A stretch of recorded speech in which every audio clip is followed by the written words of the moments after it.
With a certain football championship right around the corner, why not celebrate the sport with its best players that don't actually exist, and may not even be eligible to play in the National Football League if they were real? So really, it's about football's more unique fictional players that you may or may not associate with the sport. Of course, football is a team sport, so A.T, you're still here from the last set of videos. You want to talk about some football? I may not like football, but I love top 10 lists. But do you know anything about the sport or its many teams? What the Miami Dolphins did to Snowflake was a disgrace. I'll consider that knowledgeable enough. Welcome to the video. The only criterion is the characters in question must have being a football player as an important part of their persona. However, they do not have to be professionals or have it as their main line of work.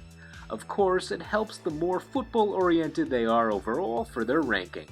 So let's count down the top 10 fictional football players. Number 10. Brian Battler from King of Fighters. He's very into his theme of being a football-based fighter.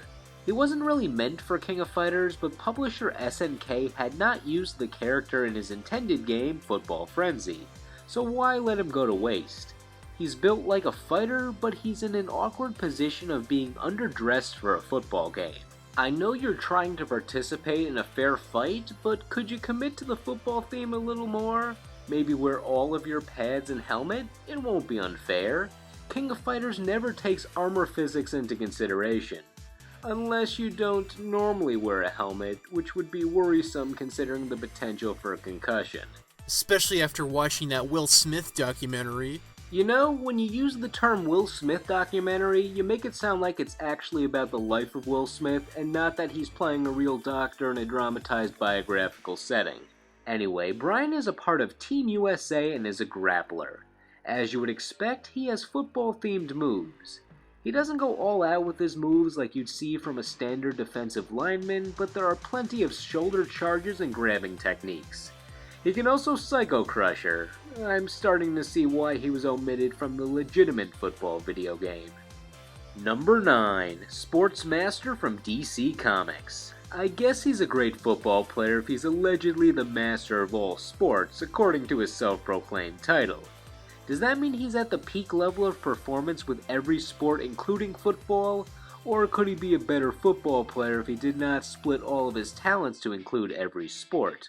Furthermore, if he truly is a master of football, does that mean he's perfected every position in the sport, or is he just really good at chucking a football right at your face with precision? The second Sportsmaster was a legitimate football player before his life of crime, but I guess going rogue made him more indecisive on his top sport.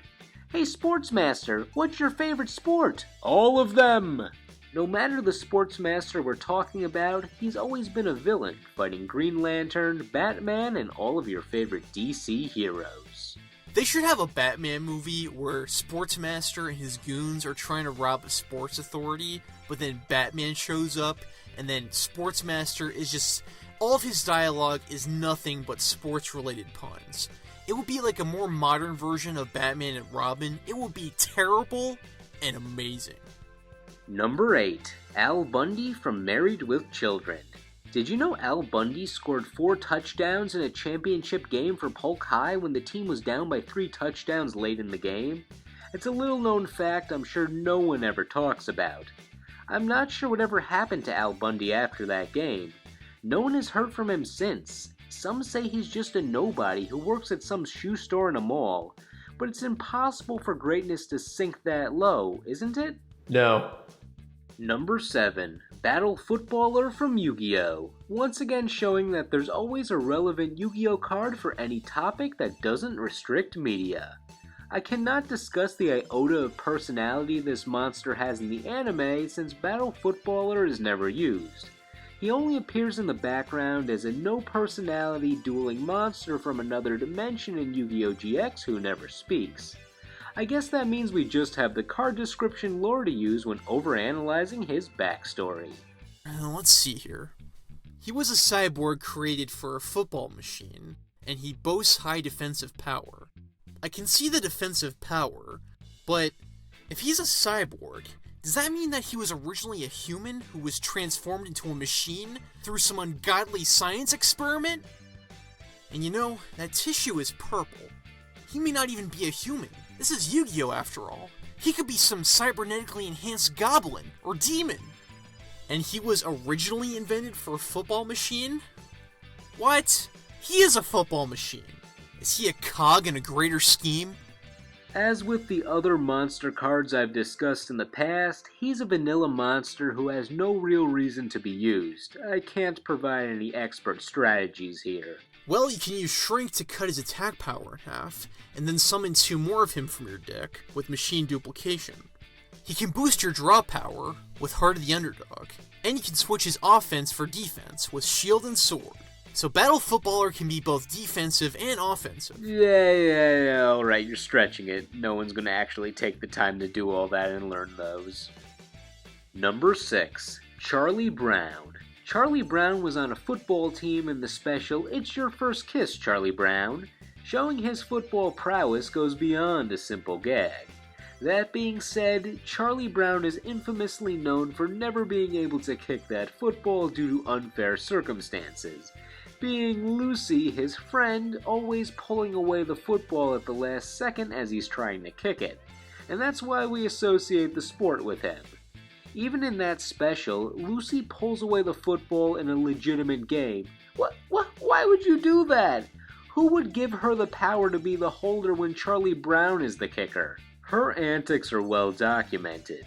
However, seemingly no one was paying attention to the special It's Magic Charlie Brown, where Snoopy accidentally turns Charlie Brown invisible.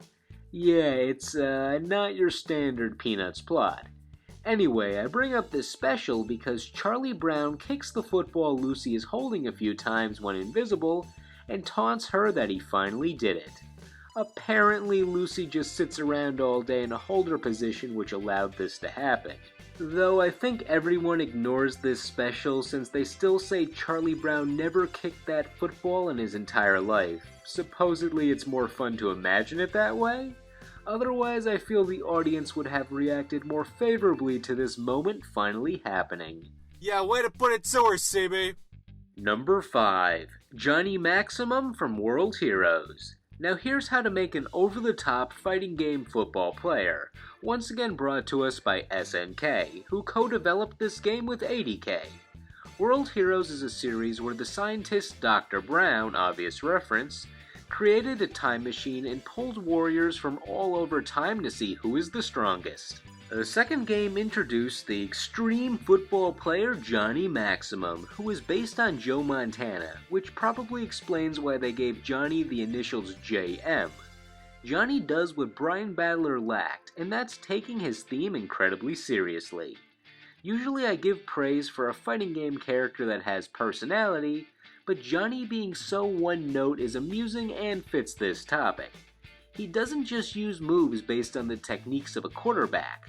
His fighting style is straight up called football. He even makes note of his love for American food and distaste of whales for some reason. But the stinger in his moveset is that he throws footballs made of unspecified energy.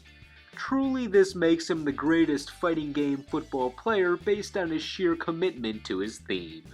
Number 4. NFL Super Pro from Marvel Comics. You know what? He's actually the closest thing to a product mascot on this list. He wasn't made because someone thought we needed a football-themed superhero, but rather because the NFL wanted to advertise the league to some demographic. Maybe kids or comic book fans, I can't really tell. But my confusion may explain why he was pulled away from the public eye shortly after his creation. NFL Super Pro is a fairly infamous licensed comic that was created during the most shamelessly commercial era of the entire comics industry, the 1990s. Fabian Nicieza, I hope I'm pronouncing that right, the writer of the comic, freely admitted that he only did it for the free NFL tickets. Hey, at least he's honest. NFL Super Pro has the superpower of football, and that's about it.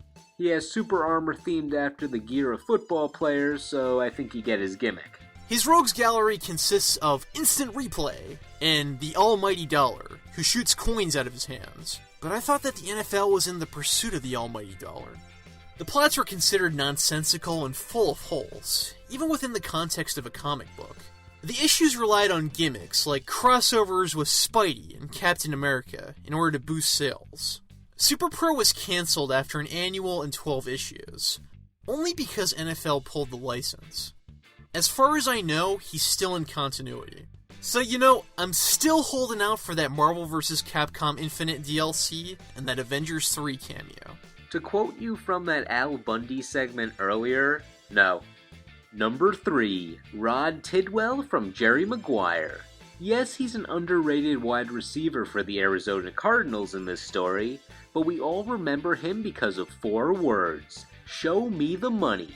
There's a whole sports drama romantic comedy plotline going on here, but without Rod Tidwell existing in fiction, 2 things definitely would have never happened in reality. We would not have such a quotable phrase, and Cuba Gooding Jr. would have never received an Oscar. Number 2, Chargin' Chuck from various Super Mario Bros. Games. These enemies of Mario are clearly themed after football players, or maybe they're all just disgraced football players who had to work for Bowser after their failed football careers. Or perhaps their appearance is just a coincidence and they've never heard of football, which means they now have a new career choice. Chargin' Chuck, aka the Koopa Koopa football player, and his identical cohorts of the same name, made their debut in Super Mario World, and later returned in Super Mario 3D World. For Mario Enemy, Chuck is pretty intimidating. Listen to those thunderous footsteps. Past Mario enemies were mushrooms, turtles, flying fish. It's not very scary. Even the ghosts were cuddly. This is adorable. Well, okay, Phanto is one scary son of the mask, and we did have to face the full fury of the sun itself. But Chuck, he's the first Mario baddie who looks like he could physically challenge Mario. It's like Batman vs. Bane, but there's a lot of Banes, and it's Mario. Chuck can be found defending the goalposts of Dinosaur Land, tackling, punting, I think that's the term, and making clones of himself. If they truly are punting, that better be from like the 50-yard line or an onside kick, or else they're getting cut week 2. Chuck is even a good pitcher, which means that he's a multi-disciplined athlete, like Sportsmaster. Chuck's favorite method of attack seems to come in the form of a blitz, since once Mario gets past him, the path is clear without any other football-themed opposition.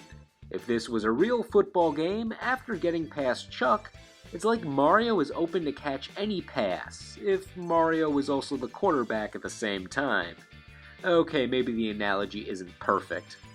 For number 1, I wanted to pick someone from a great football movie, but most of my favorites were based on a true story. Never noticed that pattern until now. But one movie both stood out and had completely fabricated characters. Like number 1, Paul Wrecking Crew from the 1974 movie The Longest Yard. Let's just say how good and kind of a person he is not why he's number 1. Former pro quarterback Paul Crew, played by Burt Reynolds, is sent to prison, where his football playing days are far from over. The warden of this prison has a football team composed of his prison guards, and he decides to take advantage of having a professional player on the premises. So he challenges Crew to a football game with Crew's team composed of other prisoners to play against the team of guards. Clearly, Crew is at a disadvantage since he has to lead a team that does not practice regularly against a team that's built to actually be a team. Granted, Crew has some athletes on his prison team, but we're not supposed to expect this team of ruffians and murderers to win. They're just around to lose a fixed game in favor of the warden and be practice dummies. However, Crew overcomes all odds being against him by having an inexperienced team play cohesively, showing how great of a quarterback he can be. Burt Reynolds later appeared in The Longest Yard remake in 2005 as the mentor character, with Adam Sandler now as Paul Crew. Despite the fact I have trouble imagining Adam Sandler as an adept quarterback, it's not that bad of a movie. It's not the original, but Sandler plays a more realistic character than his other star role in a football movie. But hey, it's not about Adam Sandler, it's about Paul Crewe and his leadership over a strange team. There's also many other plot points in the movie to discuss, which I will not spoil. So what did you think of these choices? Agree? Disagree? Which fictional football players do you like? Did we not discuss some of them on this list? Let us know. Thank you all for watching. Feel free to look at some of my other unpredictable top 10 lists if you enjoy never knowing what's next.